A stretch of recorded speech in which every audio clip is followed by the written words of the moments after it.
Não se opor ao erro é aprová-lo. Não defender a verdade é negá-la. Como que a gente pode enxergar essa cosmovisão cristã? Se você é um cristão ou não, e está nos vendo, enxergando esse momento, vai ver em algum momento, pense que existe um Criador, existe um Deus, um único Deus, e a sua criação, dela e a partir dela há implicação para toda a nossa vida. E a gente sabe e conhece que desde a ética, da economia, da ecologia, né, da política, ou qualquer área da vida, né, há uma relação entre Deus e tudo, porque Ele é Criador. Ele criou o mundo natural e as leis naturais. Ele criou nossos corpos, a nossa maneira de se manter saudável. Ele criou, a partir dessas leis naturais, as nossas mentes. Foi Deus que criou as nossas mentes. E nos deu essa capacidade, através das leis naturais, de pensar, uma capacidade lógica, coisa que nem outros animais, né, que nós somos também, têm, né? É verdade. Então, é a imaginação, gente. O que é uma cosmovisão cristã? É você ter essa capacidade lógica de imaginar a vida de forma cristã, de forma concreta. Então, nós vamos dar início ao assunto que vai ser baseado nesse livro aqui, no livro Cosmovisão, do Dave Nagle, que a gente citou na semana passada, como junto com o livro do James Sire, que é Dando Nome ao Elefante, que são dois livros que falam sobre a cosmovisão. Então nós vamos discorrer hoje sobre como a cosmovisão ela se desenvolveu no evangelicalismo, ou seja, dentro do movimento protestante. E a gente vai usar principalmente dois autores que foram muito importantes nessa disseminação desse pensamento, tá? E a gente vai conversar um pouquinho sobre eles agora. E o Pablo parece que já está por aqui. E daqui a pouco eu vou convidá-lo para entrar diretamente aqui ao vivo, para que nós dois possamos fazer esse bate-papo, nessa conversa, como foi na semana passada, dentro desse tema da cosmovisão. A live vai ficar gravada. Nós vamos deixar essa live gravada aqui no meu perfil, né? Está sendo transmitido aqui, então vou deixar junto com a outra live que está lá já gravada da semana passada, e assim a gente vai poder ter aí um arcabouço, pelo menos dois, de repente até mais, não sei se a gente vai gravar mais aulas sobre cosmovisão, mas a gente vai tendo aqui já juntando, né, esses bloquinhos de pensamento que vão levar as pessoas, né, até você ou outras pessoas que você pode indicar, a entenderem esse assunto dentro desse bate-papo que eu e o Pablo fizemos aqui, tá bom? Então o Pablo já entrou aí, o Pablo já está pedindo aqui a permissão para entrar e eu chamarei ele aqui na tela. Põe na tela o Pablo aí, cadê? Assim, tá. Aparecer já aí. Olha aí. Ó, o Pablo tá aí. E aí, meu filho? Beleza? Boa noite! Salve, paz a todos e a graça do nosso maravilhoso. Tudo certo aí, meu querido? Beleza, Marcelo, grande Marcelo. Beleza. Tudo certo, graças a Deus, meu irmão. E aí, como é que foi essa semana? Como é que foi a correria aí? Tudo em paz? Corrido sempre. E a paz sempre reina no final, né? A gente que tem uma cosmovisão de conceito como um todo, sabe que no final sempre dá certo, né? Boa. Já ligou já com a pergunta, gostei. Opa! Pois é, legal, espero que todos que passem por aqui estejam na mesma expectativa, né, e empolgação que nós estamos tendo esses dias aí, por esse tempo. Um prazer, Marcelo, participar aí desse bate-papo contigo. Igualmente, mano, o prazer é recíproco e a gente vai, como eu estava falando aqui antes de tu entrar, a gente vai construindo esses bloquinhos de pensamento, né? A live da semana passada foi um bloquinho de pensamento que a gente construiu e hoje vai ser mais um, e no decorrer do tempo aí a gente vai administrando mais sobre esse assunto e outros para que essa nossa intenção de criar uma consciência teológica nos evangélicos, protestantes, cristãos da Baixada, que ela possa dar continuidade a partir desses materiais e de outros que a gente vai fornecendo. Uma vez que, Legal. Entendendo que a cosmovisão ela abrange todas as áreas da vida, a gente precisa entender como que o cristianismo nos propõe, o que o cristianismo nos propõe para que nós nos posicionemos de maneira correta no mundo. Então, essa consciência teológica que a gente quer transmitir para as pessoas passa por uma análise da cosmovisão. Você não acha? Sim, sim. Até porque todo mundo tem uma, né? Não necessariamente a cosmovisão cristã, mas tem uma cosmovisão de uma forma natural de pensar, como falei semana passada, né? Através dessas necessidades, mas a maioria das pessoas tem uma cosmovisão e ela não sabe o seu conceito, ou defender, né? Realmente o conceito da cosmovisão que ela tem. Mas o que nós temos apresentado aqui como proposta é de fato arrumar, faxinar toda essa nossa mente, né? E ajudar as pessoas que têm uma cosmovisão cristã a entender melhor a Bíblia, a Palavra de Deus, a sua revelação, esse conceito de relacionamento cristão que nós temos com Deus e com as pessoas, né? Até mesmo quando nós congregamos, né? Ajuda para toda a vida, né?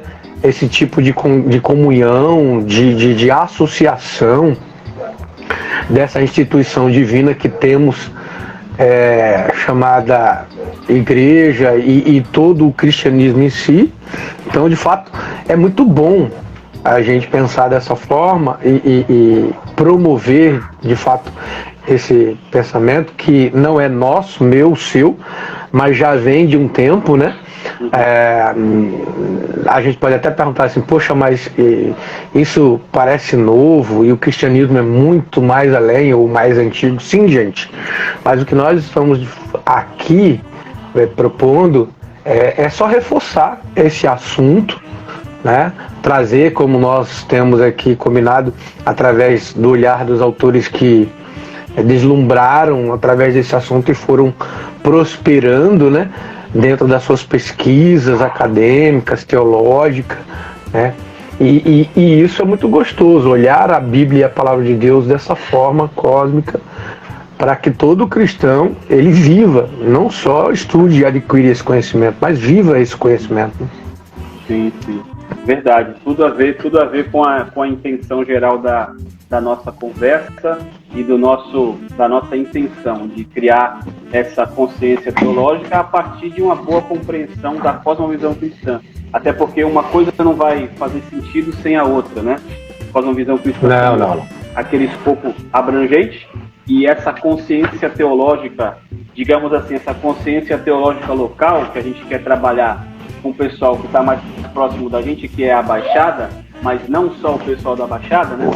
Ela não vai fazer sentido se não tiver uma boa consciência do que é a cosmovisão.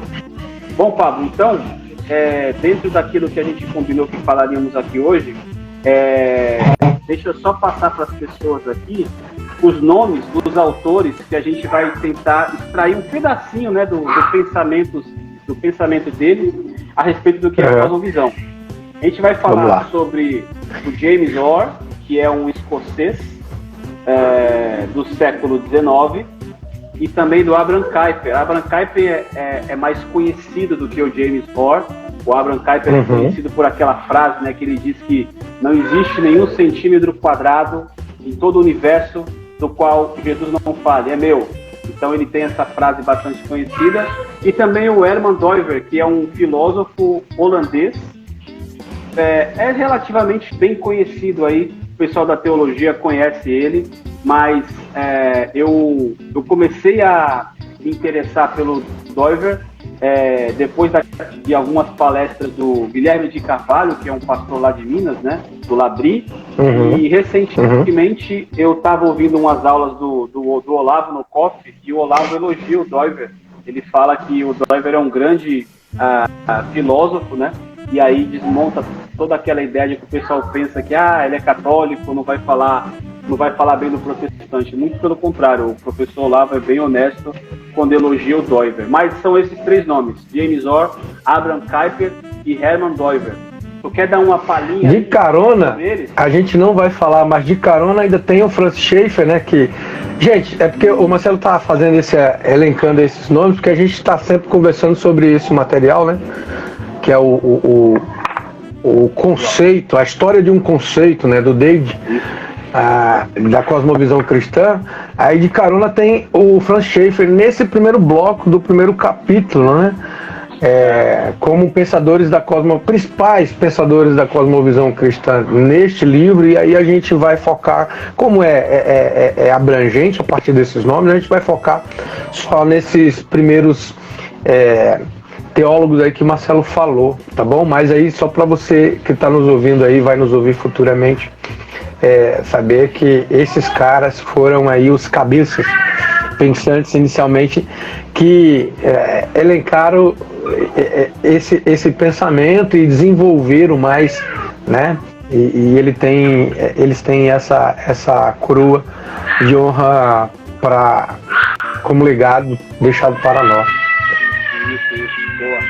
Então, não. Mas aí, filho, não toca aí a tua responsa a partir de quem? Do James, do Herman, do Kuyper, como você quer fazer? Eu vou falar um pouquinho do James Orr agora. Tava rindo aqui porque o 03 tá querendo participar. O 03 tá dando glória aí, né? Tá dando glória ali, ó. Tá dando glória, Ele vai dormir daqui a pouco, tá até atrasado já. Olha só, Pablo, então, e meus amigos, vamos falar um pouquinho sobre o James Orr, tá bom? Mas eu queria... Vamos lá. Na página 31, Pablo, se tu quiser acompanhar aí, eu fiz uma participação que é logo bem ali na primeira... No primeiro parágrafo aí da página 31, que a gente fala sobre da onde a gente tirou que o Abraham Kuyper e o James Orr são pioneiros na questão dessa introdução de uma cosmovisão cristã. E aqui no livro do David Nagel, ele fala na página 31, vou ler para vocês um trechinho, são as 3, 4 linhas só. Ele fala assim, ó: a primeira delas, né, a primeira aparição delas é o teólogo apologista, ministro e educador presbiteriano escocês, James Orr, que viveu entre 1844 e 1913. A segunda é o estadista e teólogo neocalvinista holandês Abraham Kuyper, também do século XIX, de 1837 até 1920, aí, sua morte. Apropriando-se do conceito do meio intelectual mais amplo do continente europeu, de meados até o final do século XIX, esses dois pensadores seminais introduziram o vocabulário de cosmovisão no pensamento cristão reformado atual. Então, eles têm uma grande participação dentro do movimento evangelicalismo, né, que a gente chama de evangelicalismo, ou até protestante, você pode até trocar aí que não tem problema. Esses dois introduziram essa temática de cosmovisão dentro do nosso meio. É claro que, em outras palavras, o autor também diz aqui que a própria Bíblia já fala sobre uma visão de mundo baseada numa ideia cristã. Os reformadores, Agostinho lá no século IV, século V, se não me engano, que já falava também sobre, não com esses termos, mas com esse conteúdo de uma visão cristã para um posicionamento no mundo, para uma interpretação do mundo. Então o conceito de cosmovisão, ele é antigo, porém ele foi, assim, digamos, formulado nesses termos a partir do James Orr e também do Abraham Kuyper. Quer dar uma palhinha, Pablo, em relação a isso, ou eu posso tocar aqui? É que eu acho que você vai desenrolar aí, na verdade, a partir do que eles se conversam, né? Mas é só para completar essa abertura, o terreno que eles abordam, né, que é o cristianismo como uma cosmovisão, é necessário a gente condensar essa questão que eles não traz da filosofia ou de outra área para poder compor. eles usam o termo da cosmovisão dentro do terreno do cristianismo, como uma forma teológica para compor, né, esta cosmovisão. E aí dentro disso, né, eles colocam todos os braços da teologia como uma coisa só, amarrada, para poder extrair uma narrativa bíblica. Isso se chama visão geral, no modo médio de pensar, né? Então, a questão é essa. E aí é lógico que o conceito de cosmovisão é desenvolvido para eles, né? De cosmovisão cristã, por uma inquietação do tempo que eles estavam vivendo. E aí é o que você vai provavelmente aí agregar nessa narrativa do que o James Orr vai pensar e desenvolver.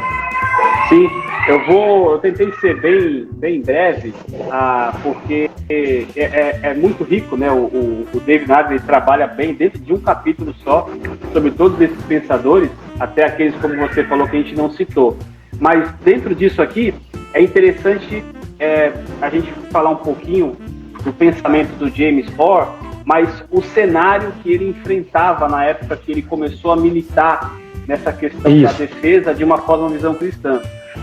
Ali na página 32, eu vou ler ali já as primeiras linhas sobre essa questão, mas é interessante que ali o autor cita uma frase do C.S. Lewis, que o C.S. Lewis utilizou, que o período em que o James Orr militava era um período classificado como o desbatismo da Europa. Ou seja, a Europa, que sempre foi o continente, o grande berço do cristianismo, nós podemos dizer assim de maneira histórica e até quantitativa, vários países na Europa foram influenciados pelo cristianismo, apesar da gente não ouvir isso muito consistentemente nas aulas de história, mas isso é real. Esse continente ele foi desbatizado e sofre até hoje uma consequência, né, como consequência, uma era pós-cristã. Ou seja, é como se o cristianismo tivesse nascido na Europa, tivesse crescido e tivesse sido botado para correr, né? O pessoal abriu a mentalidade para outros tipos de pensamento, como o modernismo, que é o principal inimigo do cristianismo, segundo Abraham Kuyper, e isso foi fazendo com que houvesse esse desbatismo. Então, essa cosmovisão cristã, ela foi trabalhada pelo Orr em um ambiente onde o cristianismo já não era mais, não tinha mais aquela pompa, não era aquela coisa tão respeitada como era antigamente. Então, dentro disso, ali na página 32, só para formular, né, para, na verdade, corroborar o que eu falei, olha o que diz o autor. Durante a vida de Orr, o Ocidente, a Europa, sofria uma transição cultural mais catastrófica, passando por aquilo que C.S. Lewis apropriadamente se referiu como o desbatismo da Europa, levando à perda da velha cultura ocidental, que era uma cultura mais cristã. Não só cristã, tá? Mas predominantemente cristã. Ou a velha cultura europeia. E o advento de uma era pós-cristã. Com os pensamentos modernistas, né? Que se você pesquisar aí rapidinho, você já consegue entender o cerne do pensamento modernista, que era uma ruptura com o passado. E isso se divulgou muito na Europa e depois até no Brasil, no século XIX, século XX, né, na verdade, com o meio de peças artísticas, música, peças em cinema, em teatro, né, peças escritas. Então, esse modernismo ele veio com essa proposta de romper com o passado e trazer uma nova visão, uma nova abertura para o pensamento e para o comportamento. Ou seja, é uma porcaria, né? Claro que é uma porcaria, mas ele é bem visto por muita gente ainda hoje, principalmente por ter esse quê, né? Esse conteúdo anticristão, às vezes sutil e às vezes mais escancarado, como hoje nós podemos ver, né? A questão, por exemplo, da figura da família, da figura do casamento, da figura do dinheiro, da figura da amizade, da figura do sexo. Tudo isso foi deturpado por esses pensamentos modernistas. E o James Orr militava dentro dessa cova de leões, né, Pablo? Na verdade, era uma cova de leões para ele, né? Para os filósofos de plantão, de uma forma mais poética, de traduzir essa pós-modernidade, né? O iluminismo, ele fomenta isso bem antes, e eles encapam, né, esse iluminismo com essa modernidade, porque a história do cristianismo toda, na luta dessa cosmovisão, do modo de pensar de forma cristã, em todas as áreas teológicas, as lutas dos pensadores, dos profetas, dos teólogos mais modernos, né? E aqueles que estudam mais profundo a Bíblia, é fazer de uma forma ortodoxa com que a Igreja de Cristo, a Igreja Universal, ela sempre se volte para Deus, para essa adoração, justamente para poder emplacar, né, emplacar a sua força, o seu poder de servir a Deus e não haver ruptura, né? Bem como uma forma embrionária, dizendo assim, até desenvolver em todas as suas áreas da vida, a partir da sua família, a partir da igreja, do convívio, da comunhão, como eu falei aqui, qualquer contexto, seja desde a perseguição a qualquer tempo de paz que você tenha vivido. Esse tempo, a palavra tempo, é muito importante para quem pensa de forma cristã, para quem vive o cristianismo. Então, eles foram os casuais pais dessa cosmovisão, fazendo com que a igreja do seu tempo, né, o povo do seu tempo, o cristianismo do seu tempo, se fortalecesse para pensar, né, de forma mais abrangente o que a gente é e do que nós fazemos parte, né? Exato, isso mesmo.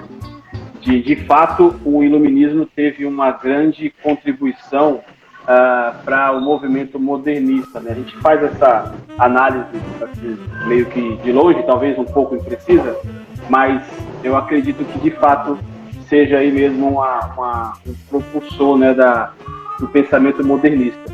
Eu estou olhando aqui para mim instante porque eu tenho um livro que fala sobre o iluminismo. Eu até ia começar a ler ele, mas não está aqui não vou pegar porque deve estar entulhado aqui, um monte de livro um em cima do outro.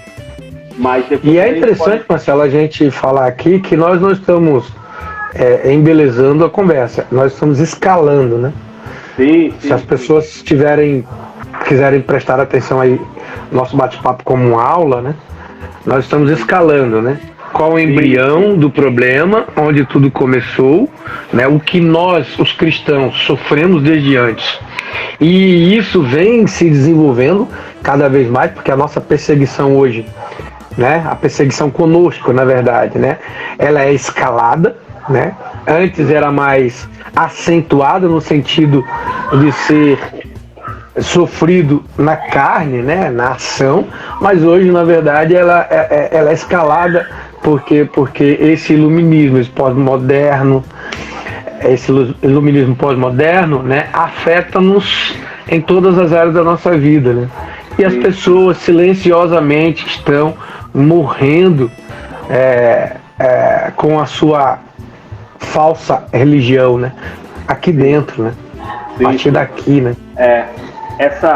Bem lembrado, essa perseguição ao cristianismo, ela é escalada, né? Que ela vai subindo e ela é multifacetada, ou seja, em diversas áreas da nossa vivência vai havendo uma escala contra esses pilares que o cristianismo construiu.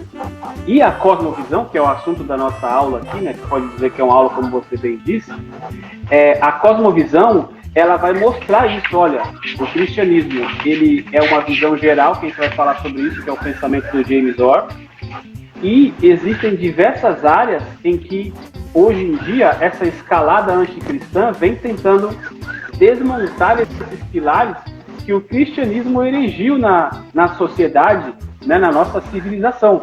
Então tem tudo a ver, obviamente que uma coisa puxa a outra, mas tá tudo ligado. Então realmente, se você tiver ligado aí também, você vai entender que uma coisa complementa a outra, como o Pablo falou aqui. Mas agora eu queria falar um pouquinho sobre o James Orr, porque ele via o cristianismo como um todo. Ele viu o cristianismo como um sistema, foi o que eu acabei de falar aqui. Então, o cristianismo como um todo não poderia ser defendido de maneira fragmentada. Ou seja, vamos trazer um exemplo para esclarecer essa opinião do James Orr. Se o cristianismo é uma visão do todo, de todo o cosmos, obviamente de todas as áreas da nossa vida, a gente não pode escolher apenas uma área para defender. Ou seja, eu vou defender a família, mas a visão econômica, a visão do trabalho, a visão filosófica em outras áreas eu não vou defender, porque eu já defendi o cristianismo nessa área. Ou seja, ele fala que isso é furada, porque você, como um apologista, tem que defender o cristianismo como visão de mundo inteira. E é isso que os detratores do cristianismo querem fazer. Tem um outro livro meu também, que eu estudei, a gente já viu no seminário, que fala sobre teologias contemporâneas, onde um teólogo, que inclusive era liberal, mas nesse ponto ele acertou em cheio. Ele falava assim, o cristianismo está sendo levado ao canto do mundo, né, está sendo jogado para escanteio, e nós, como igreja, estamos deixando que isso aconteça, para que evitemos o conflito. Então, quer dizer, nós estamos sendo colocados para fora do ringue, digamos assim, e estamos aceitando. Então, essa é uma escalada do cristianismo, contra o cristianismo, que nós precisamos nos posicionar contrário, uma vez que o cristianismo ele tem propostas de mundo para todas as áreas da vida. E é o que ele fala aqui, ó, o James Orr, na página 33. A fé cristã fornecia esse ponto de vista e desenvolvia uma visão de vida e seu princípio mais sublime num todo ordenado. Embora a defesa atomística, né, individual das doutrinas cristãs tenha seu lugar. Ora, acreditava que o conceito de cosmovisão lhe permitia lidar com o cristianismo na sua totalidade como um sistema. Então, apesar de ele entender que existem as áreas individuais que o cristianismo lida, ele entende que para defender a cosmovisão cristã de fato, tem que abraçar tudo. E hoje é muito comum as pessoas falarem assim, eu sou cristão, mas eu não tenho opinião política. Eu sou cristão, mas nessa questão de sexualidade eu não meto a mão. Cada um faz o que quer, eu não tenho opinião para dar. Eu sou cristão, mas educo os meus filhos de um jeito, mas você educa o seu do jeito que você quiser. Cada um escolhe aí o seu caminho. E o James Orr, na minha visão, ele não vai nesse sentido, ele vai no sentido contrário. Ele fala, olha, o princípio cristão da família, da sexualidade, da educação de filho, tem que ser defendido como um todo e proposto para o mundo, uma vez que ele tem essa visão ordenada, não só como uma visão entre outras, mas como a visão de fato divina para toda a criação, para toda a humanidade. E tu acha, Pablo, que hoje em dia o cristianismo está muito fragmentado de maneira geral? Eu diria que está até mais, porque assim, da época dele, essa inquietação, né, o liberalismo, né, vindo deslanchando a partir dessa visão pós-moderna, né, e tudo, nós evoluímos mais ainda. E aí as pessoas se desvencilham nesse sentido de ser cristão, mas não se envolver com certas coisas. Deus nos deu mandamentos, né, a partir das leis, e também mandamentos de conceitos até mesmo naturais, nosso mesmo, né? E isso foi instituído por Deus. Então, assim, quando você pensa de uma forma desconectada do mundo, porque você é um cristão e vai para o céu, você, na verdade, não está pensando assim, né? Como muitos pensam. Você, na verdade, não está cumprindo as ordens naturais que Deus lhe deu como um cristão, para que você defenda, para que você viva desta forma, né? É o que a gente vê no livro de uma concepção do cristianismo. O que é uma concepção do cristianismo, né? É fazer parte dessa história, né? Por exemplo, como os puritanos tentaram formalizar ali o seu conceito cristão, e todos que faziam parte daquela comunidade não só se aprofundava, como educava todos os passos da sua vida e todos aqueles que eles regiam de uma forma só, né? Como a gente falou na outra live, a Bíblia, ela, apesar de ter várias áreas da teologia, ela tem uma visão só. Por quê? Porque é até interessante ver, mais pra frente eu vou falar do Abraham Kuyper, o como ele utilizou dentro dessa noção de cosmovisão, por motivos propulsores da construção dessa cosmovisão, que é o quê? Não, peraí, tem muitas coisas que está sendo jogado aí para lateral, como você falou, então a gente precisa se juntar e andar e caminhar com essa visão da Bíblia na nossa vida, né?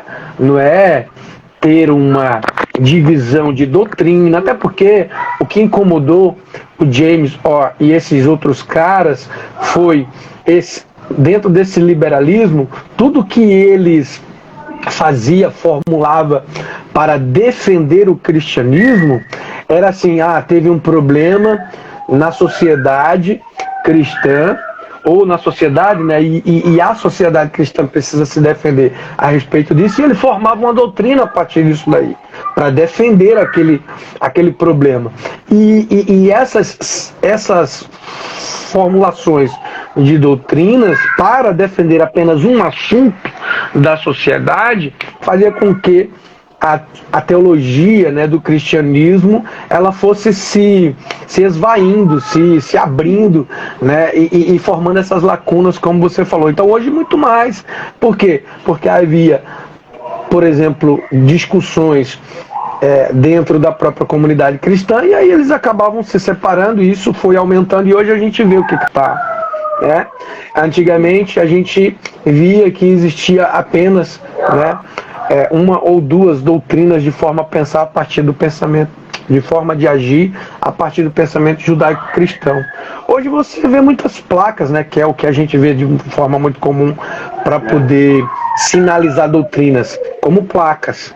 Isso já por si só demonstra o quanto nós estamos separados, né? Muito líquidos, né? Digamos assim. Sim.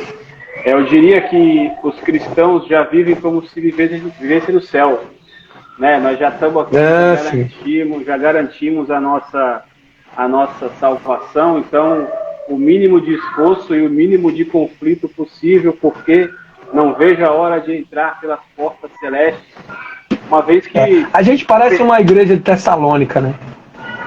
A de Tessalônica, em que sentido?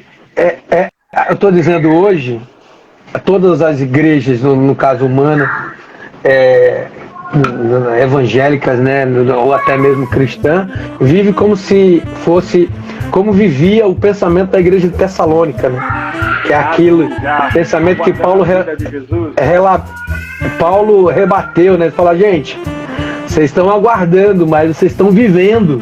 Exato. Né? Vocês não são ainda gloriosos. Entendi. Vocês são ainda materiais. Vocês estão na terra ainda, meu filho. Estão na terra, meu irmão. Pensa aí. Aí. É verdade, bem lembrado. Entendi a relação com a igreja de Tessalônica. Bom, Pavlotti, vamos na sequência aqui, ó. Tem mais um detalhezinho do pensamento do James Orr que eu quero trazer aqui. Depois eu te passo para você introduzir aí pra gente alguns pontos do Abraham Kuyper. O James Orr, ele também fala que isso aqui é interessante, pessoal. A cosmovisão cristã, ela está centrada na pessoa de Cristo. Marcelo, mas isso é óbvio, né? A cosmovisão cristã está centrada em Cristo, porque Cristo cristão, obviamente, não precisa nem falar. Só que o detalhe é o seguinte: a visão de Orr, com Cristo no centro, se fosse hoje, as pessoas iam dizer assim, uma cosmovisão cristã com Cristo no centro significa uma cosmovisão do amor, da aceitação, do multiculturalismo, da abertura... Um Deus sem justiça. O Deus sem justiça, o Deus que ama o pecador, né? Odeia o pecado, mas ama o pecador, então esquece do pecado, aquela questão da graça que não se perde, da salvação que não se perde, porque, ó, a minha 001 aqui no fundo, aqui, ó. A 01 tá querendo contribuir aí, ó. Agora... Aí veio 2 aí, ó. Tem. Eles estão procurando a chupeta, não tá aqui não, chupeta, vai procurar pra lá. Não tá aqui não. Pera aí, Pablota. Erro de gravação. Não tá aqui não. Não dá nada. Não tá não. Se tivesse aqui eu tava pra ver, não tá aqui não. É a chupeta do 03, senão ele... Tchau, Tito. E aí, tchau. Tito? Vai lá. Tchau. Show? Tá bom. Bom, voltando aqui pra linha que eu tava de raciocínio. Então, uma cosmovisão com Cristo no centro hoje seria essa coisa, não, o amor vai prevalecer, o amor venceu. Beleza, só que é o seguinte, não é isso não. Quando o James Orr diz que Cristo está no centro da cosmovisão cristã, ele diz assim, o James Orr, ele tem Cristo no centro da cosmovisão porque ele entende que a antropologia é a antropologia de Cristo, ou seja, o pensamento do que é o homem é o pensamento de Cristo, não é o pensamento de vocês hoje desse amor falsificado genérico aí. A cosmogonia, ou seja, a criação do mundo, é uma teoria que a Bíblia defende, que na verdade não é teoria. Então é essa cosmogonia que a gente defende dentro da cosmovisão cristã. E principalmente, eu ia falar de outros, mas eu vou trabalhar com esses 3 só: a antropologia de Cristo, a cosmogonia de Cristo e a hamartiologia de Cristo, ou seja, o conceito do pecado é o conceito de Cristo, não é o conceito desse Cristo genérico, Pai de amor. Então, isso é um grande perigo para os modernistas, que de repente tem muito cristão que é modernista, infelizmente. E aí ele entende, James Orr é do nosso time, porque se ele coloca Cristo no centro da cosmovisão cristã, ele está dizendo que vai prevalecer o amor, é claro, mas vai prevalecer a justiça, vai prevalecer pão, queijo, pecado é pecado, tem que ser tratado, e a visão do homem é como Cristo vê, e não como o próprio homem vê. Então, Cristo no centro da cosmovisão cristã, ele é um problemaço para o modernista, porque ele vai ter que entender como Cristo olha esses 3 pontos principais. Então não é assim, Cristo está no centro, ufa, então está tudo maravilha. Não, muito pelo contrário. Jesus é aquele que fala, carregue a sua cruz. Jesus é aquele que fala que quem quer me seguir e não prioriza a mim, ao invés de pai e mãe, não é digno de mim. Então Cristo pega pesado, digamos assim, para que o discípulo de fato seja santificado. Hoje em dia não, hoje em dia se tirou o peso das costas do cristão e você pode simplesmente dizer que é cristão para você ser aceito num grupo, ou você ser bem visto, ou você ser visto por alguns players como uma fatia de mercado. Mas o cristianismo real não é esse, é aquele de compromisso central, estrutural de vida, a partir de como Cristo olha essas coisas, e não como o mundo olha. Então, para finalizar essa parte, eu te passo aqui a palavra, a cosmovisão cristã centrada em Cristo, ela é muito mais exigente do que os cristãos modernistas podem imaginar hoje. O Orr e todo o seu, digamos assim, toda a sua classe, né, de escola, que seria aqueles que cunharam, né, o seu pensamento. Ele, na verdade, se incomodou com esse pensamento porque a igreja, ele sofria esse modernismo, como a gente já falou aqui, e aí o que ele pensava, o que ele desenvolveu era para que esse modernismo fosse enfrentado através de um desenvolvimento dessa cosmovisão cristã e abrangente. mas o que nós estamos falando assim, em sentido de abrangente, né, é de ver toda essa palavra, de todo esse pensamento de Deus de forma cristã em nós, né, e ter isso como princípio de vida, para tudo na nossa vida ser ordenado em favor deste princípio. Esse princípio seria o quê? Seria a doutrina cristã e não outras doutrinas na doutrina cristã. Porque, Marcelo, vê se você não concorda. As pessoas têm os modos de vida a partir da sua visão cultural, política e judicial.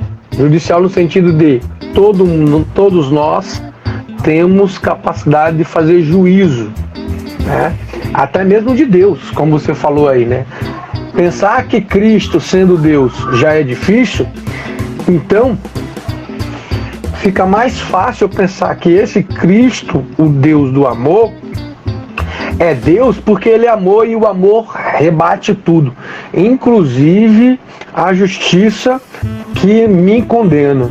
Então isso fica mais prático, né? Por isso que eles, o James Orr e o Kuyper e os outros vivenciaram, né, esse desbatismo devido ao modernismo da Europa, e aí eles falaram assim, nós precisamos fazer alguma coisa, né? E aí eles desenvolvem, né, nas suas faculdades, né, as suas teses a partir dessa visão da cosmovisão cristã. Mas aí eu queria, só para fechar aqui a minha participação nessa parte, englobar aqui dentro desse pensamento cósmico e de forma cristã que o Orr desenvolve 5 palavrinhas, né? Que é o que eu resumo lendo, né, um pouco neste livro e também pesquisando o que eles escreveram, que foi muito mais, né, que não chegou para nós ainda. 5 palavrinhas, eu resumo assim: eles desenvolvem toda a cosmovisão cristã a partir de conceito, que o cristianismo tem um conceito, como em todas as outras áreas da vida também a gente deve ter um conceito, mas não pode ser algo aleatório, né, ou diversificado, mas um conceito. Tem essência no que eles vê, tendo essa visão de mundo e como eles viviam. Tem perspectivas, tem poder e tem concepção, né? Ou seja, o que explica isso? Por exemplo, as pessoas antes, quando queria se separar assim para ficar meio panteísta e meio teísta, discutiam muito sobre a ressurreição de Cristo. Vamos lá, um exemplo que a gente está dando aqui. E aí, dentro da discussão, entrava, não era a questão se sim ou não ele foi ressuscitado, mas como ele foi. E aí, essa discussão, a partir dos pais da igreja, e chegou até essa modernidade, foi levando as pessoas a fazerem doutrina de pensamento, né? Achar que Deus foi ressuscitado da forma como ela quer achar. Por quê? Porque fica muito forte pensar como a Bíblia diz que ele foi ressurreto. Então eles começaram a pensar naquele tempo, a partir daquele tempo, em diversas formas. Então, a Bíblia tem um conceito só da ressurreição. E eles defenderam isso. A essência, por exemplo, né? Por exemplo, qual é a essência de ser um cristão? Então, muitas pessoas se desconectaram por quebrar a sua essência e achar que certos pecados eram pecados menores ou maiores. Então, isso desconecta um pouco da essência. Ou você acredita que Deus é o resultado em Cristo para te libertar desse pecado ou não. Não tem como você viver, né, uma vida de pecado sendo cristão. você é pecador, aquilo que a gente aprende com a Bíblia. Mas não ter mais uma vida de pecado é ter uma essência, né? Outra coisa são as perspectivas que eles relatam em seus escritos. Qual é a perspectiva, o modo de pensar cósmico cristão? É uma vida bíblica, ter uma vida bíblica. Então você tem que ter uma perspectiva bíblica em tudo que você vive, tudo que você vê, tudo que você faz, como que você trabalha, como que você se relaciona. Poder, qual é o poder que você tem sendo cristão no mundo? É o poder de glorificar a Deus, e a partir daí sim, Deus demonstra através desse relacionamento que com o seu Espírito Santo você recebe poder, por exemplo, para perdoar, poder, por exemplo, para amar pessoas, poder, por exemplo, para criar a sua família. Tudo isso é poder, né? E qual é a concepção? A concepção é a realização da sua vida de forma cristã. Nós não podemos nos queixar como nós vivemos dentro da condição que temos, porque eu sou diferente das pessoas no mundo, porque eu tenho menos. A minha concepção cristã me mostra que eu devo me realizar dentro daquilo que Deus me dá. Então isso é uma concepção. Eu resumo basicamente com essas 5 palavras, enxergando esse material e como esses caras escreveram. Sim, sim. Legal. Então a gente pode fechar aqui esse pensamento do James Moore e partir para dar uma passada no pensamento do Kuyper, né? Vamos fazer assim então, beleza?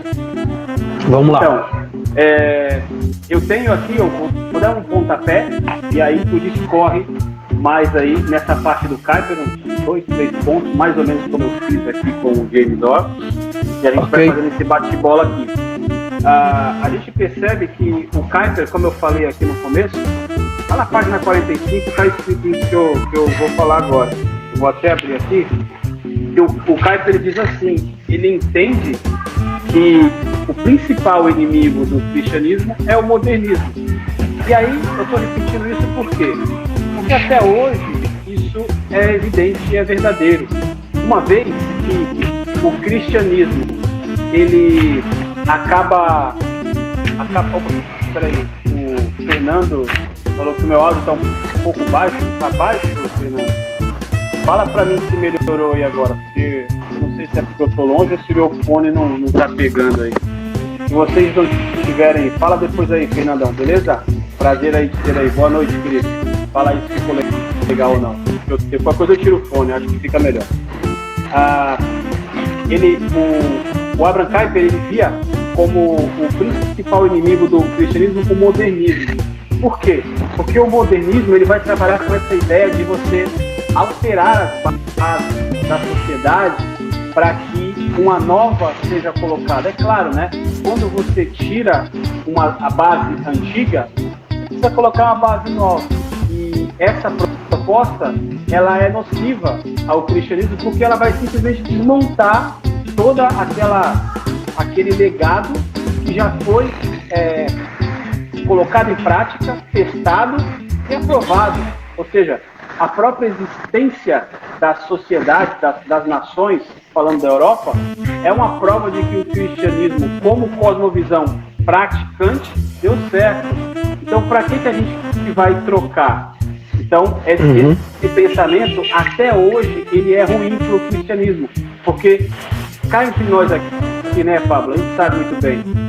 Os cristãos, hoje em dia, não sei se em outros tempos mais ou menos, hoje em dia, são loucos por uma novidade, né? São maluquinhos por uma novidade. Então, quando aparece aí um maluco da revelação qualquer aí, um teólogo, geralmente é um teólogo norte-americano, estudioso, cheio de PhD, e ele fala, olha, descobri um manuscrito do século II que vai desmontar toda a doutrina, por exemplo, da justificação pela graça. Essa aí é a base da nova perspectiva em Paulo. É um assunto bem cabeludo que eu comecei a estudar um pouco, mas eu preciso avançar um pouco mais. Mas então, automaticamente, sem uma análise do assunto, as pessoas já aceitam. É novo, então eu vou aceitar. Só por ser novo. Então o modernismo tem esse quê de trazer uma novidade sedutora e as pessoas caem como patinhos. Então quando a gente tem um cristianismo diluído, um cristianismo que está mais preocupado em ir para o céu do que viver na terra, essas propostas modernistas acabam sendo aí a pá de cal para acabar com a cosmovisão cristã. E o Abraham Kuyper, lá no século XIX, já percebia isso. Beleza, Fábio? Agora segue tu aí com o pensamento do homem aí. É isso que você estava falando, do que as pessoas anseiam, né? Dentro de cada um de nós é natural, de forma pecaminosa, nós termos essa necessidade de anseio como um fascínio delirante, né? Eu acho que é isso, um fascínio delirante, sabe? Quando não se tem uma teologia condensada, uma teologia forte dentro de cada um de nós como cristão, nós vivemos um fascínio delirante, né? Porque nos dá uma certa pegada de prazer adorar, né, algo novo, como você bem colocou. Mas falando agora um pouco do Kuyper, né? O Abraham Kuyper, contemporâneo aí de James Orr, praticamente, né? Ele não diverge, mas contrapõe num certo sentido, somente em ser um bom calvinista, né? E aí esses caras diriam assim, né? Nós estamos praticamente formulando a reforma, né? Então eles foram, assim, a partir deles, né, um bom desenvolvedor reformista aí, né, tradicional, né, e militava na área da política, né? Militava na área da política, ele era jornalista, ele tinha vários dons, né, foi ministro, tudo.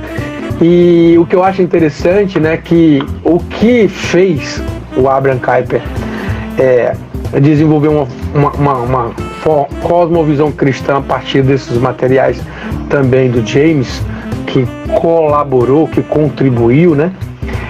Ele, muito novo ainda, foi ser pastor, né?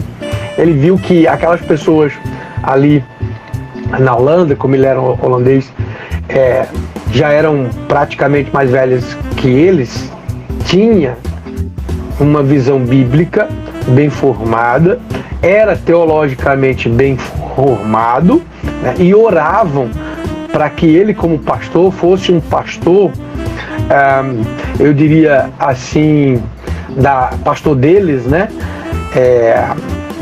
convertido, mas não convertido porque não era crente, né? Convertido teologicamente, né?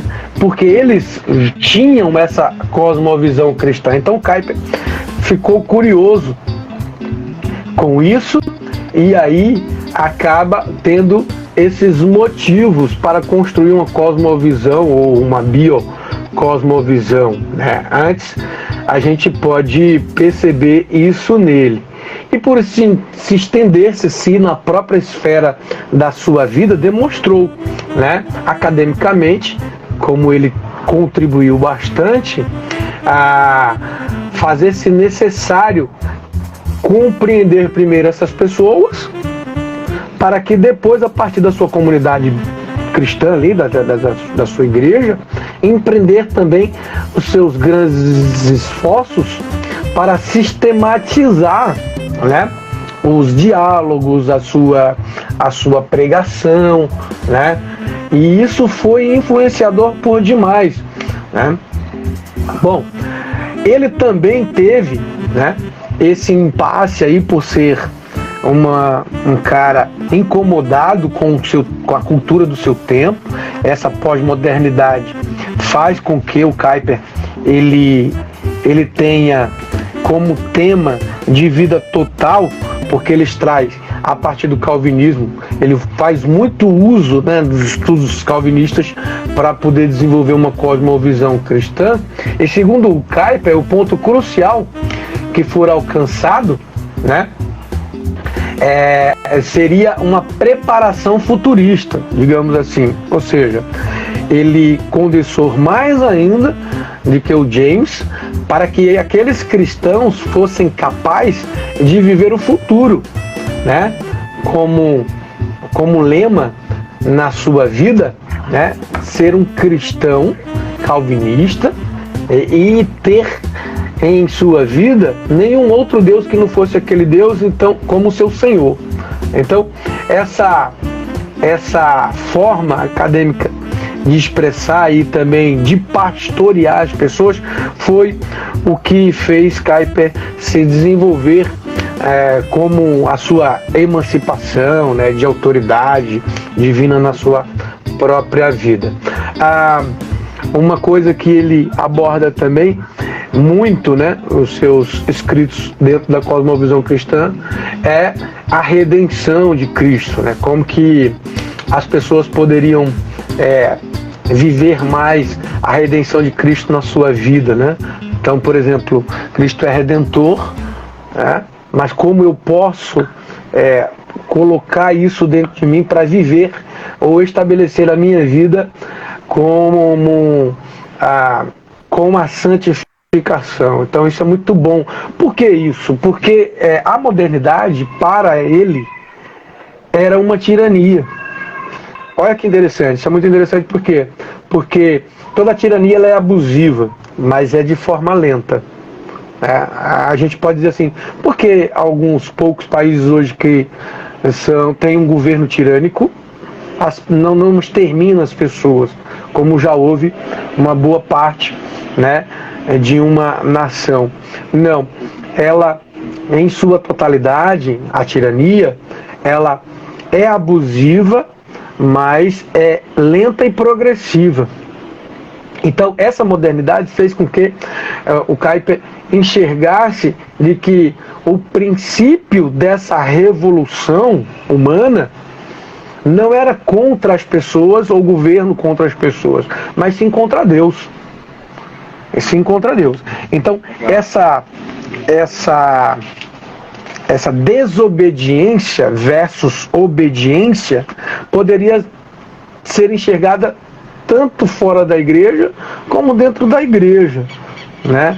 Então, trabalhar como uma luta consciente e moral na mente dos cristãos é para esses caras, e principalmente Kuyper aborda isso, uma necessidade. E há basicamente dois tipos, né, de pessoas que Kuyper desenvolveu expressando, que seria na página 49, eu trazendo aqui, o ponto de esfera crucial do que Kuyper traz. Ele argumenta que como há basicamente dois tipos de pessoa, há dois tipos de ciência. Ciência não no sentido da forma acadêmica de pesquisa e tudo mais, mas sim de como essas pessoas vivem e pensam, né, e têm a sua ciência. E a diferença entre elas é estabelecida por sua relação de uma palavra que ele chama palígenes. Palígenes significa basicamente, a tradução é regeneração espiritual. Ou seja, tem pessoas regeneradas dentro da igreja e fora da igreja, com uma cosmovisão cristã, e essas pessoas produzem uma interpretação mais ou menos teísta do pensamento, ou até mesmo da esfera da ciência. E as pessoas não regeneradas, que é outro tipo de pessoa, ela tem uma cosmovisão cristã que produz uma ciência, um pensamento idólatra, né? Olha só, tudo isso tem na Bíblia. A gente pode extrair textos, né?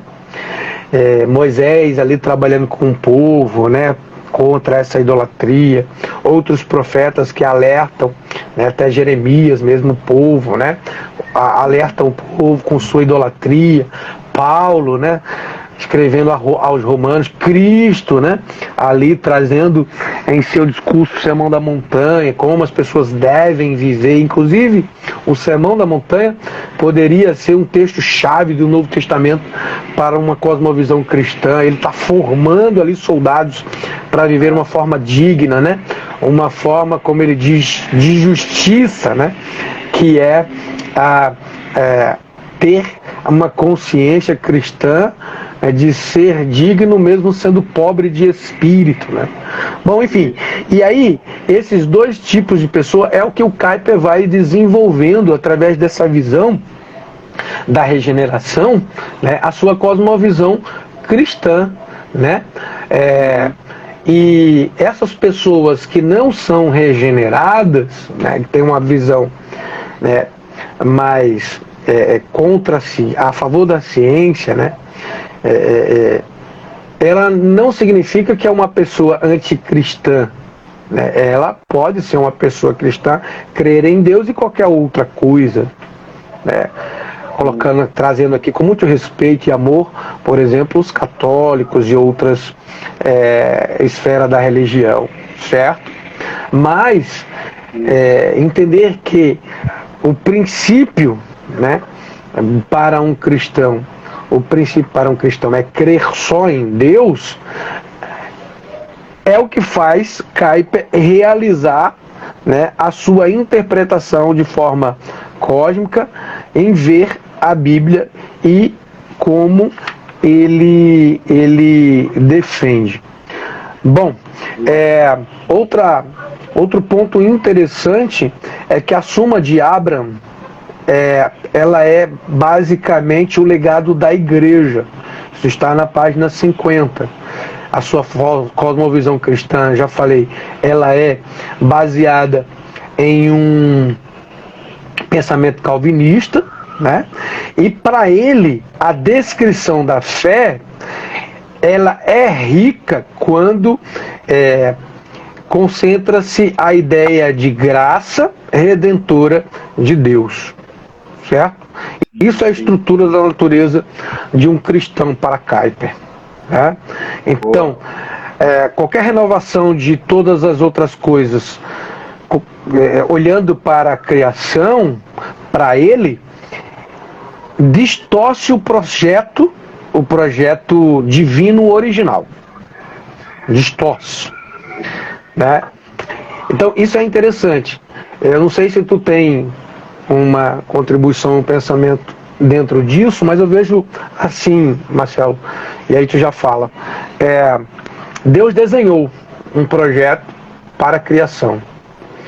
O homem, a partir dos seus pais, né? Nós, toda a humanidade, a partir dos pais adâmicos, distorceu, quebrou o relacionamento e tornou-se esse desenho da humanidade, a criação, um tanto quanto caótico, certo? Eu estou aqui, na verdade, elucidando aqui esse desenho de projeto divino e original para a criação. E Kuyper, quando eu leio ele desenvolvendo esse pensamento da cosmovisão cristã a partir disso, ele quer dizer assim, quando o homem ele distorceu e tentou quebrar um pouco esse projeto divino e original, ele foi afetado antes, durante e depois da história humana, entendeu? E aí não há como enxergar a Bíblia ou a palavra de Deus e os seus mandamentos, porque de outra forma, que não seja uma forma só, mas olhando toda a Bíblia, porque quando a gente olha esse ponto principal lá da criação, quebrado pelo homem, né, dentro do relacionamento com Deus, a gente vê assim, duas coisas: Deus está encurralado ou nós estamos muito ferrados, entendeu? Brincando aqui, quando qualquer pessoa que começa uma trajetória cristã pode pensar, né? E por isso que ela cai para dentro da palavra, né? E tenta brigar, viver essa guerra entre o cristianismo e o modernismo. Porque, quer que não, nós somos ainda muito moderno e bem mais moderno do que esse tempo do Kuyper e do James Orr. Então, é mais difícil para a gente viver o cristianismo por isso? Não, sempre foi assim, né? O tempo vai passando, as coisas vão desenvolvendo, mas essa batalha ela sempre continua, né?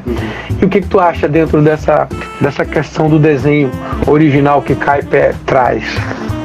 Então, eu vou destacar dentro do pensamento do Kuyper os 3 pontos que tu já citou aqui no finalzinho, que eu acho interessante, porque eu gosto dessas coisas de resumo, né? Resumos e pontos, para poder, a partir desses pontos, a gente adentrar no pensamento dos autores.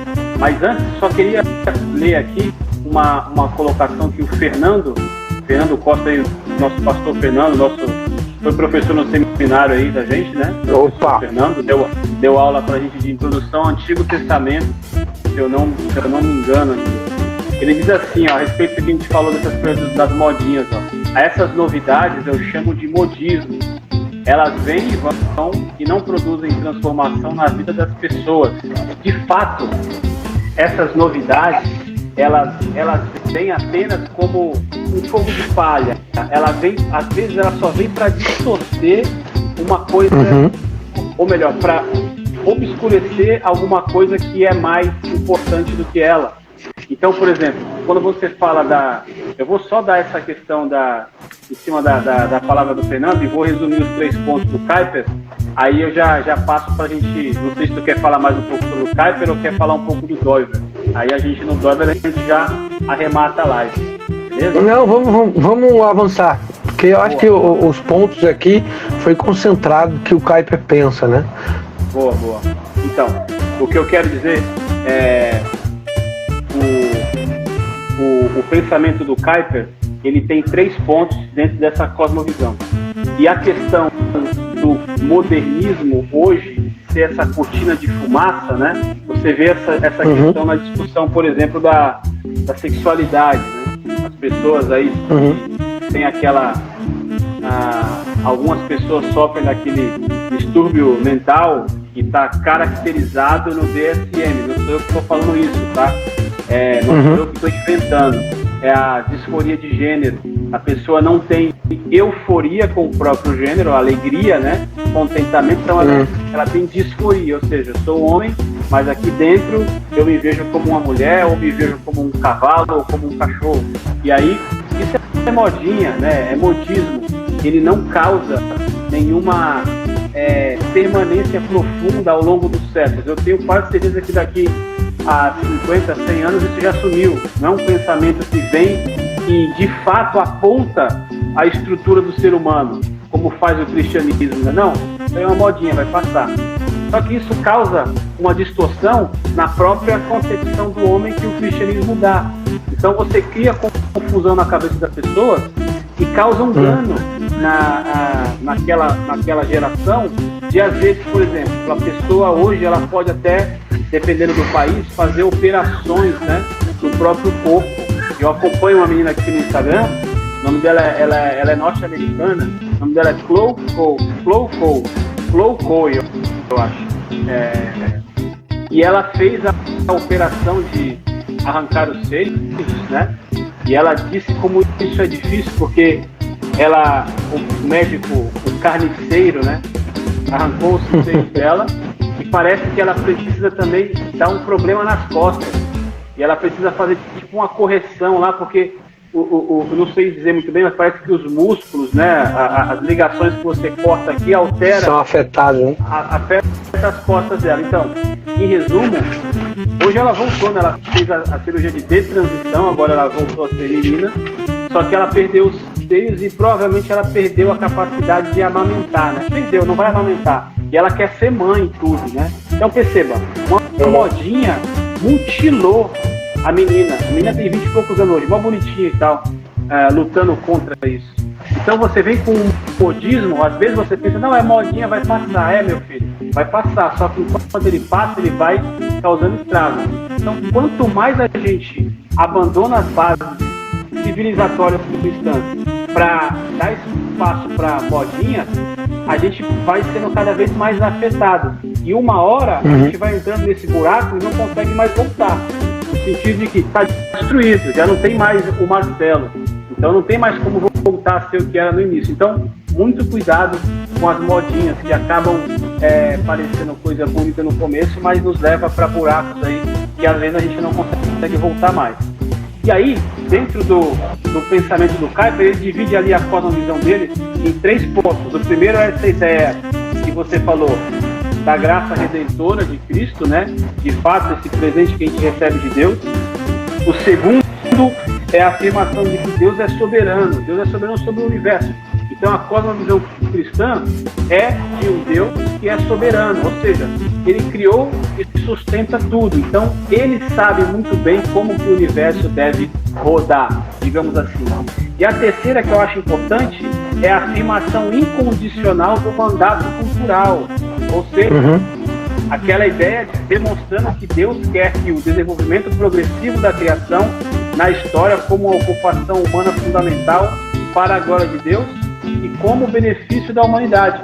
Eu, particularmente, acho esse um ponto muitíssimo interessante, muitíssimo relevante, porque hoje em dia o mandato cultural, Pablo, não sei se você tem essa impressão, ele praticamente foi esquecido com o advento dos métodos anticoncepcionais, da pílula, da mulher no mercado de trabalho. Eu não sou contra a mulher no mercado de trabalho, tá? Mas a inserção dela de maneira quase que empurrada para ir para o mercado de trabalho, tudo isso foi... O feminismo contribui muito para isso. Também, de fato, verdade. De fato, essa confusão que o feminismo traz na cabeça da mulher acabou contribuindo para que esse mandato cultural meio que se esfarelasse, né? Então hoje, tu sabe, né? Eu tenho 3 filhos. Algumas pessoas me chamam de louco. Como é que você vai ter 3 filhos? 2 não estava bom? Aí, para quem é cristão, para quem não é cristão, eu dou risada. Não, tudo bem, eu gosto. Mas para quem é cristão, depende da abertura, eu falo, pessoal, e o mandato cultural? Não vale? Eu sei que não é simplesmente isso, tá? Mas essa ideia do mandato cultural, ela foi meio que esquecida. As pessoas têm capacidade e não querem, muitas vezes têm capacidade e não querem se dar a essa abertura, porque o modernismo, os pensamentos modernos trouxeram a ideia de que o casal, não, tá bom, tem um filho só, trabalha, estuda, ou não tenha nenhum filho, o importante é você ser feliz. Então perceba como esse pensamento moderno pode destruir um conceito bíblico, né? Que é, para o Kuyper, uma das bases da cosmovisão cristã.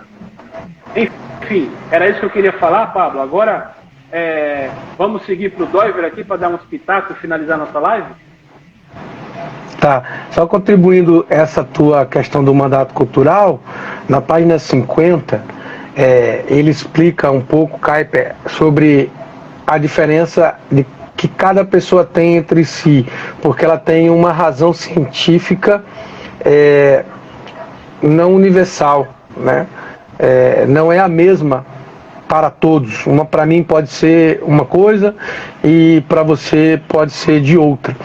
E aí ele coloca 2 pontos. Eu já falei do primeiro, tá? Que é como Deus tem em si a sua ideia de graça redentora, né? E o segundo, ele aborda, que é, em segundo lugar, a afirmação de que Deus, ele é soberano e ordenou o universo. E dentro do universo as coisas que há, e também ordenou a nós. Ele ordenou o quê? Todos os aspectos da vida. Nele, por sua lei e sua palavra. Isso ele chama, entre parênteses, soberania das esferas, né? Para não dizer aqui só que Deus é soberano. Ele é soberano dentro da sua soberania e também as suas esferas da vida. E isso faz a gente conferir cada coisa com a sua identidade particular, perseverando dentro da maravilhosa graça, mesmo vivendo uma diversidade da criação. Veja o que ele quer dizer.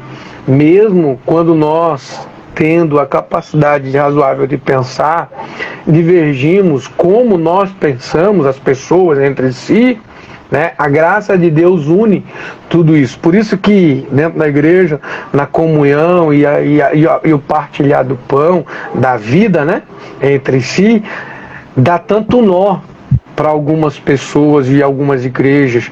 A gente vê tantos problemas dentro da igreja, porque pessoas têm as suas diferenças. Mas o que une um cristão em ser um povo só, com uma forma só de pensar da palavra de Deus, é a graça, é essa razão científica que a gente tem, a razão de pensar de forma cristológica, cristocêntrica, digamos assim, né?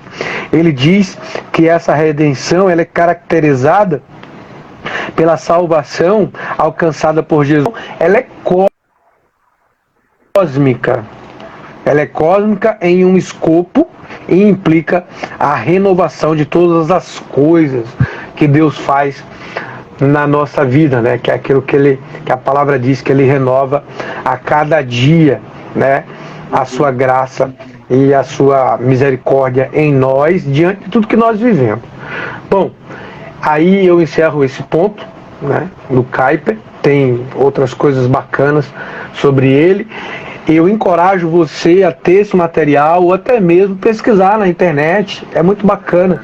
Tem alguns PDFs que dá para você, a partir dele, extrair a partir da visão do James Orr e do Abraham Kuyper, que é muito rico, né? Digamos, para não dizer aqui outras palavras maravilhosas.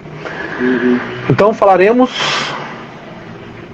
Vamos falar rapidinho do Doiver. Hermann Doiver aqui, coisa do Doiver.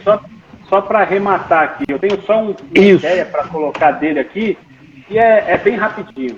Ele, pro Hermann Doiver, a cosmovisão, ela está enraizada não numa filosofia da pessoa, não numa filosofia pessoal, digamos assim, mas ela está enraizada na religião da pessoa, na religião do coração. Então, para o Doiver, a ideia de cosmovisão, ela tem a ver com, ele chama de grande motivo, grand motif em holandês, que significa, holandês ou a outra língua, né? Seria o grande motivo, traduzindo. Todo mundo tem um grande motivo no coração. E esse grande motivo... Seria pra gente aqui um desejo ou uma paixão, né, digamos? Ou não? Eu acho que você pode entender, talvez, como o princípio que ordena o desejo e a paixão da pessoa. Tá. Ele tem esse motivo principal que vai ordenar tanto as paixões, como as filosofias, como a... Algo dominante. Isso, Entendi. Exatamente. Então ele tem a ideia de que todo mundo tem no coração, e isso ele interpreta como algo religioso. Então todo ser humano tem um grande motivo no coração, um grande motivo.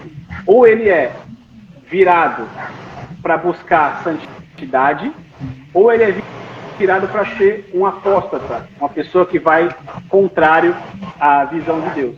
Então por isso que ele diz, a pessoa que tem um grande motivo da santidade, ela vai criar uma filosofia, ela vai criar uma cosmovisão visando o Criador, porque ela tem esse anseio por santidade, então ela vai olhar para o Criador e a partir desse motivo ela vai formar essa cosmovisão. Já do outro lado, o apóstata, ele tem um grande motivo de ser contrário ao Criador. Então é por isso que se desenvolvem pensamentos que seriam anticristãos, cosmovisões que entram em conflito com a cosmovisão cristã. Então, essa era a única contribuição que eu queria trazer do Doiver, para não se alongar muito mais aqui, mas entender isso é interessante. Ele entende que toda cosmovisão, então, tem um motivo religioso.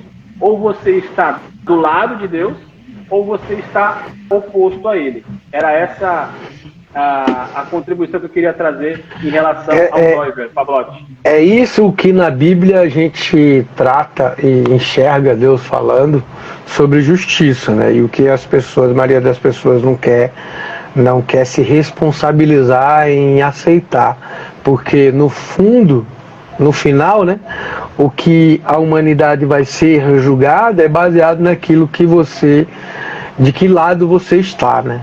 Que intuitivamente é algo natural a partir disso que você está aí nos trazendo, né? O ser humano ter, natural o ser humano ter, né? Essa tendência a escolher um lado, por quê? Porque os anseios, os desejos, a paixão, né? Esse ponto inicial que há dentro de nós, essa fagulha, é crer em algo, ou idolatrar algo, ou exaltar algo. E todo ser humano tem, né? Cada tópico que nós temos da nossa vida. É isso aí, meu querido. Então, eu acho que a gente passou bem aqui pelo pensamento do James Orr. A gente deu bastante ênfase para o James Orr, que talvez tenha sido o primeiro a formular aí essa ideia da cosmovisão cristã. Falamos do Kuyper e finalzinho agora falamos do Doiver. Mais uma vez, a gente incentiva você a adquirir esse livro, que é o Cosmovisão do Dave Nagel. A editora é a Mundo Cristão, se não me engano, é isso? É Mundo Cristão. É um livro um pouquinho denso. Não, é monergismo, desculpa. Tem M aqui, mas é monergismo. O M da monergismo. É monergismo. Desculpem aí, editores da monergismo. E você pode adquirir esse livro para você estudar o assunto, né, um pouco mais a fundo. Ele, por si só, é um bom livro para te direcionar nessa questão do que é uma cosmovisão cristã. A gente vai deixar essa live gravada para que ela possa ser consultada até com mais calma depois, né, quando você tiver com um pouco mais de tempo, para observar o nosso bate-papo sobre cosmovisão. Cosmovisão, gente, é uma coisa muito importante para a gente até se posicionar no mundo como cristãos. Então, a cosmovisão cristã, ela vai dar para a gente essa capacidade, essa habilidade de nos posicionarmos e até defendermos nossa fé na sociedade, porque diversos pensadores contribuíram para que ela se formulasse, né, de uma maneira que o cristão e o não cristão também entenda. Então, eu acho que você deveria se esforçar para entender sobre esse assunto. E se você quiser começar a entender o que é cosmovisão, acessa aqui essas duas lives que a gente está deixando aqui, essa e a da semana passada, e fica ligado aqui nos nossos perfis, no meu perfil e no perfil do Pablo, porque a gente vai trabalhar com esses e outros motivos, aí, vertentes cristãs, pensamentos cristãos, para que você, como eu falei no começo, crie essa consciência teológica. Como é que eu posso enxergar o mundo a partir de onde eu estou, da minha casa, da minha vizinhança, da minha profissão? Como é que eu posso enxergar o cristianismo e, de fato, ser relevante nesses locais onde eu estou inserido? Então, a cosmovisão cristã vai te levar a conseguir essa posição, essa postura na sociedade. Beleza? Pablo, então da minha parte é isso. Se você quiser eu queria encerrar da minha parte aqui como que a gente pode enxergar essa cosmovisão cristã. Se você é um cristão ou não, e está nos vendo, enxergando esse momento, vai ver em algum momento, pense que existe um Criador, existe um Deus, um único Deus, e a sua criação, dela e a partir dela há implicação para toda a nossa vida. E a gente sabe e conhece que desde a ética, da economia, da ecologia, né, da política, ou qualquer área da vida, né, há uma relação entre Deus e tudo, porque Ele é Criador. Ele criou o mundo natural e as leis naturais. Ele criou nossos corpos, a nossa maneira de se manter saudável. Ele criou, a partir dessas leis naturais, as nossas mentes. Foi Deus que criou as nossas mentes. E nos deu essa capacidade, através das leis naturais, de pensar, uma capacidade lógica, coisa que nem outros animais, né, que nós somos também, tem, né? É verdade. Então, é a imaginação, gente. O que é uma cosmovisão cristã? É você ter essa capacidade lógica de imaginar a vida de forma cristã, de forma com Cristo em você. Então, seja um ser social, mas seja um cristão que se revela ao mundo com a palavra de Deus na sua vida, para que isso seja instituído a partir de você em outra pessoa. O amor de Deus, que como um material, ele fica polindo ali, né? Polindo até brilhar, né? Então, pense assim, que é assim que um bom cristão deve reger a sua vida, tá bom? E nos acompanha aí, dá uma força, dá um like, compartilha, para que possamos desenvolver mais materiais bacanas e que signifique alguma coisa, né? Para todos nós, beleza? Eu agradeço, Marcelo. Deus abençoe. Boa. Por minha só. Então, um abraço para vocês aí, Pablo. Obrigado, tamo junto aí. Fica ligado aí que a gente vai Tamo junto, querido. Conversar aí nos bastidores para preparar mais teologia útil. Obrigado quem nos acompanhou aqui, né? Isso. Obrigado pelo pessoal. A todos eles. Você que está aí até o finalzinho, você que passou, você que vai ver de novo, você que vai compartilhar aí os recortes que a gente vai fazer. Fica ligado, pessoal. Teologia é um assunto muito importante. Nós que somos cristãos precisamos dar atenção para isso, porque tem muita coisa, muito ruído nessa comunicação entre Deus e o homem. E a nossa ideia é desobstruir essa comunicação para que nós possamos ouvir a voz de Deus de maneira mais clara possível. Então, pessoal, grande abraço. Pablão, Deus abençoe. E a todos vocês aí, fiquem com Deus, uma boa noite e busquem sempre as coisas do alto. Tchau, pessoal. Abraço.